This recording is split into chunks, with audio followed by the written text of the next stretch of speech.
শ্রীমঙ্গলের মতো লাক্সারিয়াস জায়গায় কিভাবে মাত্র 450 টাকা খরচ করে এত সুন্দর একটা চা বাগানের পাশে এক রাত থাকতে পারলাম সেটাই আপনাদের কাছে শেয়ার করব। শুরুতেই আপনাদেরকে বলে রাখি, আমরা ছিলাম টোটাল 4 জন, যার কারণে শেয়ারিং এর মাধ্যমে আমাদের খরচ অনেকটাই কমে এসেছে।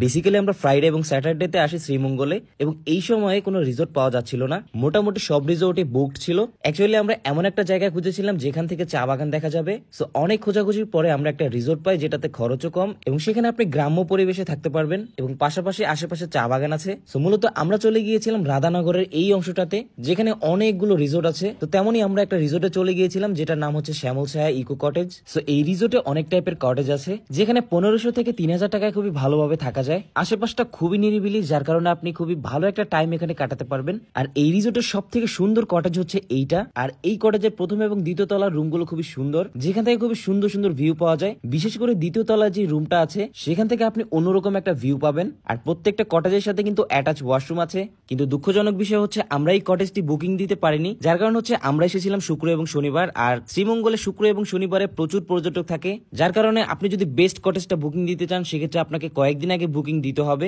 বাই দ্য ওয়ে, আমরা পেয়েছিলাম তাদের এই কটেজটি, যেখানে একটা বেড আছে আর এক বেডে মূলত 3 জন থাকা যায় এবং আরেকজন আমরা থেকেছি ফ্লোরিং করে। সো যেহেতু একটা রাতেরই ব্যাপার তাই আমরা ম্যানেজ করে নিয়েছি। সো এই কটেজের জন্য আমাদের দিতে হয়েছে 1800 টাকা এবং সাথে কমপ্লিমেন্টারি ছিল চা।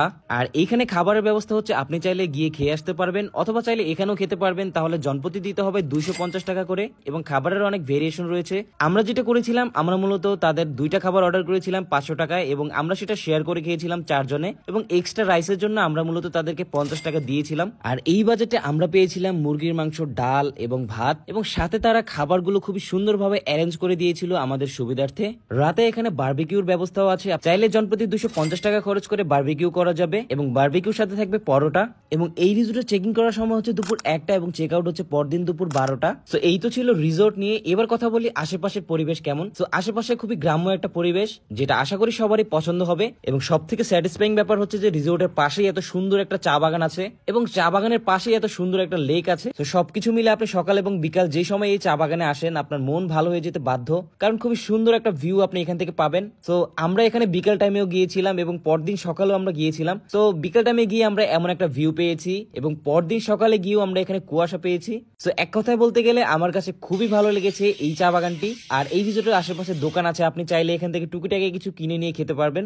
এখান থেকে যতদূর চোখ যাবে ততদূর দেখবেন শুধু রিসোর্ট। সো এখানে থাকা খাওয়া এবং আশেপাশের পরিবেশ নিয়ে বলতে গেলে আমার কাছে খুবই ভালো লেগেছে। আমি খুবই সুন্দর একটা সময় এখানে কাটিয়েছি। সো যাদেরকে নিয়ে এখানে যেতে চান তাদেরকে এই ভিডিওর কমেন্ট সেকশনে মেনশন করুন।